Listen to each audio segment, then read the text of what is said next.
Assalamualaikum warahmatullahi wabarakatuh. My name is Raisman Bhatt and I am teacher at Boys Higher Secondary School, Hail. This for class 11th subject chemistry and my today's topic is Rutherford's model of atom.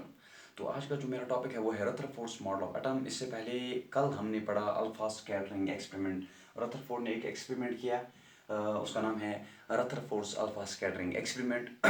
तो Rutherford ने जो experiment किया उसकी बुनियाद पे उसने फिर एक मॉडल दिया जिसका नाम है रदरफोर्ड्स मॉडल ऑफ एटम। ठीक है ना। तो वो एक्सपेरिमेंट इस्तेमाल करके इसने ये मॉडल दिया जिसका नाम है रदरफोर्ड्स मॉडल ऑफ एटम। तो आज हम देखेंगे रदरफोर्ड्स मॉडल ऑफ एटम के बारे में। आज हम पढ़ेंगे, देखेंगे ये रदरफोर्ड्स मॉडल ऑफ एटम क्या है। ठीक है ना।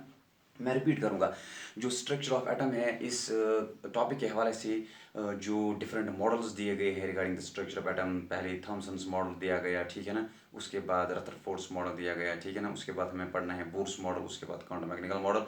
तो आज हम देखेंगे दूसरा model regarding the structure of atom and that's Rutherford's model of atom. इससे पहले हमने पढ़ा है थॉमसन्स मॉडल ऑफ एटम। तो आज देखेंगे रदरफोर्ड्स मॉडल ऑफ एटम। जो ये रदरफोर्ड है इसने जो अपना मॉडल दिया उसमें जो इम्पोर्टेंट पॉस्टुलेट्स है वो क्या है, ठीक है ना। So the important postulates of the model are, the important postulates of the model are, ठीक है ना। तो पहला postulate जो इसने कुछ postulates दिए वो क्या है। तो इसने अल्फा स्कैटरिंग एक्सपेरिमेंट जब किया फिर इसको ये मालूम हुआ कि जो एटम है इसमें दो पार्ट है, ठीक है ना। एक सेंटर पे होता है उसका नाम है न्यूक्लियस, दूसरा जो है जो इस न्यूक्लियस को सराउंड करता है वो है एक्स्ट्रा न्यूक्लियर पोर्शन। तो रदरफोर्ड के एतबार से जो एटम है इसमें दो पार्ट्स है, एक है न्यूक्लियस, दूसरा है एक्स्ट्रा न्यूक्लियर पोर्शन, ठीक है ना। तो इसी न्यूक्लियस के बारे में इसने कुछ बातें की, इस एक्स्ट्रा न्यूक्लियर के पोर्शन के बारे में इसने कुछ बातें की and they are regard as the postulates of Rutherford's model of atom, ठीक है ना। तो पहला जो पोस्टुलेट है वो ये है अकॉर्डिंग टू रदरफोर्ड, ये जो एटम है, atom consists of two parts, atom consists of two parts, nucleus and extra nuclear portion. So according to Rutherford जो ये एटम है it consists of two parts, nucleus and extra nuclear portion.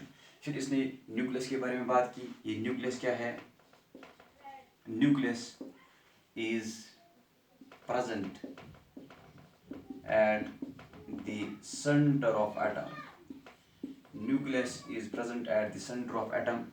It is massive, positively charged. ये massive होता है, positively charged होता है, ठीक है ना। and small in size, तो ये डेंस होता है, पॉजिटिवली चार्जड होता है, स्मॉल साइज का होता है।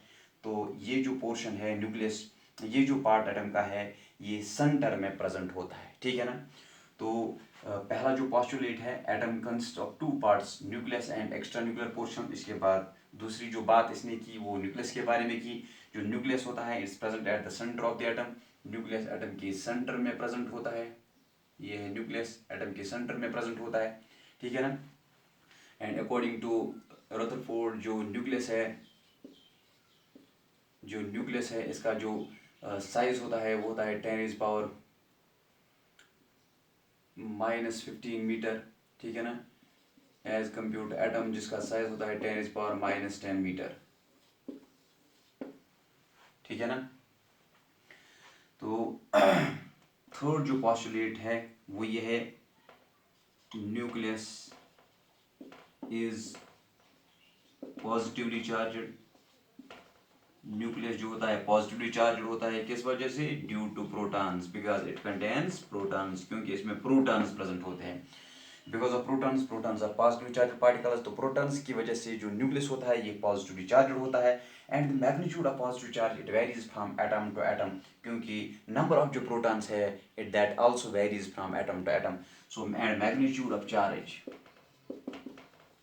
magnitude of charge, that's positive charge, it varies from atom to atom, from atom to atom, it varies from atom to atom. तो जो पॉस्टुलेट्स है रदरफोर्ड्स मॉडल ऑफ एटम की, तो पहला पॉस्टुलेट क्या है, जो एटम है इसमें दो पार्ट्स होते हैं, nucleus and extra nuclear portion, ठीक है ना। इसके बाद उसने कुछ बातें की न्यूक्लियस के हवाले से, वो हमने देखी कि उसने बोला न्यूक्लियस जो होता है सेंटर में प्रेजेंट होता है, न्यूक्लियस जो होता है एटम के सेंटर में प्रेजेंट होता है, ठीक है ना।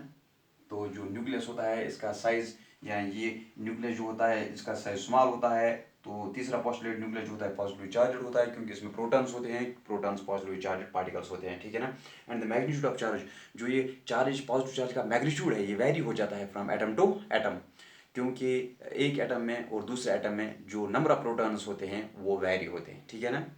So as the number of protons they vary from atom to atom, that's why this magnitude of charge, positive charge, it also varies from atom to atom, or we can say it varies from nucleus to nucleus, ठीक है ना। तो इसके बाद कुछ बातें इसने extra nuclear portion के हवाले से की, कुछ पॉस्टुलेट्स है, that is those postulates are regarding the extra nuclear portion, ठीक है ना। तो ये थे पहले 3 postulates regarding the Rutherford's model of atom, ठीक है ना।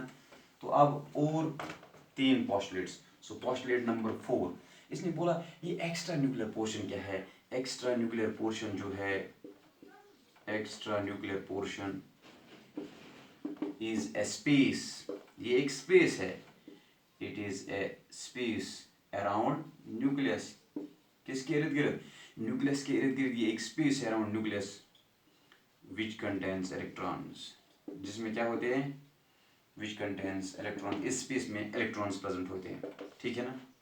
इस स्पेस में क्या होता है, इस स्पेस में इलेक्ट्रॉन्स प्रेजेंट होते हैं। तो ये अगर न्यूक्लियस है, ठीक है ना, ये है एटम का न्यूक्लियस, तो इसके इर्द गिर्द एक्स्ट्रा न्यूक्लियर पोर्शन है जिसमें इलेक्ट्रॉन्स प्रेजेंट होते हैं ऐसे।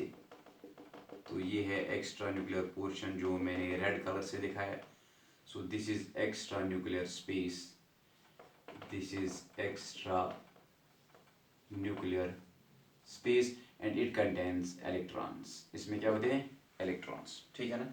तो इसके बाद इसने बोला कि अब जो टोटल पॉजिटिव चार्ज न्यूक्लियस पे है वो होती है किसके बराबर, total negative charge on electrons, that means total positive charge on nucleus. So total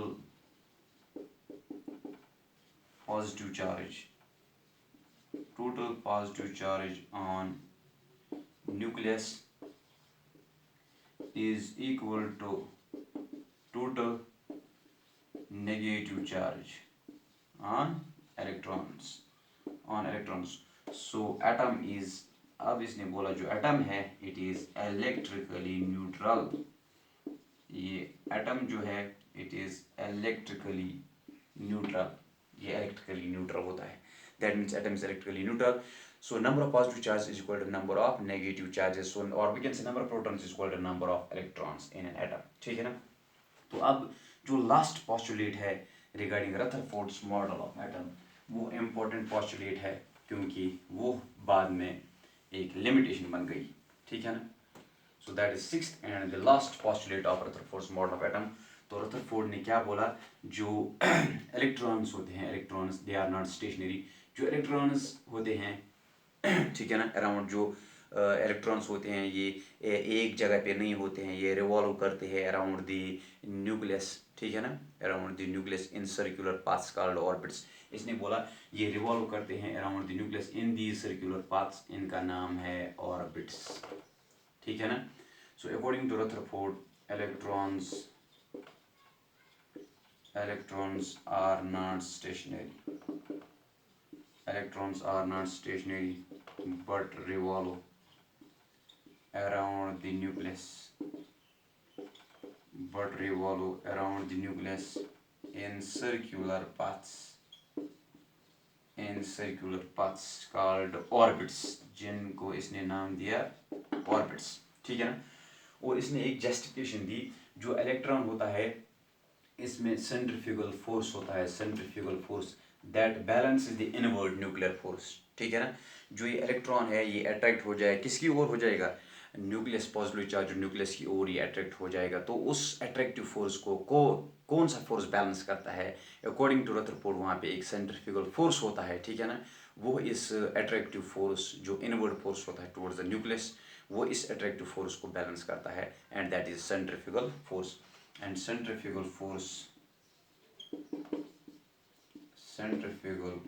force balances the inward attractive force on electrons due to nucleus. So these were the postulates of Rutherford's model of atom, ठीक है ना। तो ये थे postulates of Rutherford's model of atom, ठीक है ना। इसके बाद हम देखेंगे अब limitations of Rutherford's model of atom। अब जो ये Rutherford's model of atom है, यहाँ Rutherford's model है, इसने कुछ चीज़ें एक्सप्लेन करने में ये फेल हो गया, ठीक है ना। ये कुछ चीज़ें एक्सप्लेन नहीं कर पाया, कौन? रदरफोर्ड। तो वो क्या क्या चीज़ें हैं? So they are regard as the limitations of the model. So limitations of Rutherford's model of atom.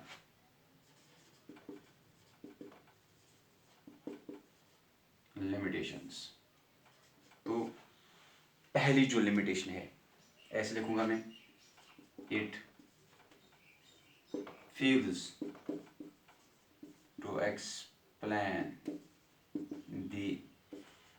fails to explain the stability of atom। ये एटम की स्टेबिलिटी को एक्सप्लेन करने में नाकाम हुआ। ये एटम की स्टेबिलिटी को एक्सप्लेन नहीं कर पाया, कौन? Rutherford's model. तो कैसे ये फेल हो गया to explain the stability of atom, वो अभी हम देखेंगे। ऐसे ही it fails to explain the line spectrum of hydrogen। ये line spectrum of hydrogen means hydrogen का जो स्पेक्ट्रम था, लाइन स्पेक्ट्रम, वो ये एक्सप्लेन नहीं कर पाया। So it fails to explain the line spectrum of hydrogen, ठीक है ना। ये हाइड्रोजन का लाइन स्पेक्ट्रम एक्सप्लेन नहीं कर पाया। Third limitation, it does not give any information about the energy of electron. ये कोई इंफॉर्मेशन नहीं देता है किसके related? About the, it does not give any information,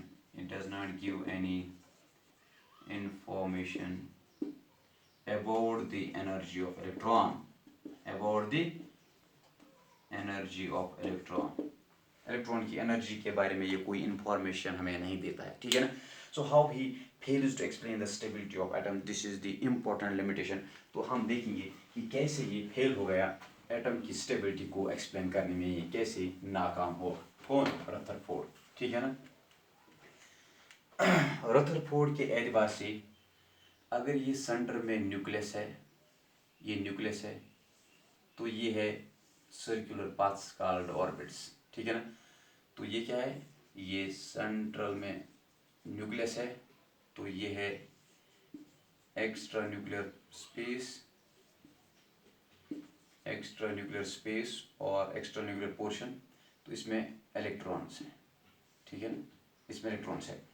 Rutherford के एतबार से जो ये इलेक्ट्रॉन्स है, ये रिवॉल्व करते हैं around this circular paths, around this nucleus in circular paths called orbits. Rutherford के एतबार से जो ये इलेक्ट्रॉन्स है, ये रिवॉल्व करते हैं किसमें? ऑर्बिट में, ठीक है ना। तो मैक्सवेल के एतबार से जो ये इलेक्ट्रॉन है, इसकी स्पीड जो है कांस्टेंट है, जैसा कि रदरफोर्ड ने बोला, ठीक है ना। लेकिन चूंकि ये सर्कुलर पाथ्स में रोटेट करता है, रिवॉल्व करता है, ठीक है ना, तो तब जाके इसकी जो डायरेक्शन है वो चेंज हो जाएगी। इसकी स्पीड कांस्टेंट है, लेकिन इसकी डायरेक्शन जो है वो चेंज हो जाएगी, ठीक है ना, दैट वेरीज। इसकी डायरेक्शन जो है वो चेंज हो जाएगी, इसकी डायरेक्शन वेरी करेगी, ठीक है ना। अगर इसकी डायरेक्शन चेंज हो जाएगी तो उससे क्या होगा कि इसकी वेलोसिटी चेंज हो जाएगी, इसकी वेलोसिटी जो है वो चेंज हो जाएगी, ठीक है ना। इसकी स्पीड कांस्टेंट है, लेकिन सर्कुलर पाथ में चलने से, रिवॉल्व करने से इसकी डायरेक्शन डेफिनेटली वो चेंज हो जाएगी। अगर इसकी डायरेक्शन चेंज हुई तो इसकी वेलोसिटी चेंज हो गई, ठीक है ना। अगर इसकी वेलोसिटी चेंज हो गई तो इसका मतलब है कि जो ये इलेक्ट्रॉन है ये अब एक्सेलरेटेड चार्ज है। वेलोसिटी चेंज हो गई तो क्या रहेगी? एक्सेलरेशन। अब जो ये इलेक्ट्रॉन है ये एक्सेलरेटेड चार्ज है, ठीक है ना, according to what, according to Maxwell. तो अकॉर्डिंग टू मैक्सवेल जो एक्सेलरेटेड चार्ज होती है वो इमिट करेगी electromagnetic radiation, electromagnetic radiation according to Maxwell. Accelerated charge जो होती है वो इमिट करती है इलेक्ट्रोमैग्नेटिक रेडिएशन। अगर ये इलेक्ट्रॉन इमिट करेगा इलेक्ट्रोमैग्नेटिक रेडिएशन तो इसकी एनर्जी डिक्रीज हो जाएगी, डिक्रीज हो जाएगी, so finally it will fall into the nucleus, ठीक है ना। तो ये फॉल हो जाएगा किसमें, न्यूक्लियस में, एंड एटम वुड कोलैप्स, ठीक है ना। तो एटम क्या हो जाएगा, कोलैप्स हो जाएगा, ठीक है ना। तो ये चीज़ जब मैक्सवेल ने रदरफोर्ड को प्रेजेंट की, मेरे एतबार से ऐसा हो जाएगा, मेरी थ्योरी बोलती है कि ऐसे हो जाएगा। जो ये एटम है मेरी थ्योरी के एतबार से, आपके पोस्टुलेट के एतबार से, जो ये एटम है ये अनस्टेबल है according to my theory, electromagnetic theory, ठीक है ना। तो रदरफोर्ड चुप हो गया, वो इसको एक्सप्लेन कर नहीं पाया, ठीक है ना। and this becomes the important limitation of Rutherford's model, that is model could not explain, or we can say it fails to explain the stability of atom, ठीक है ना।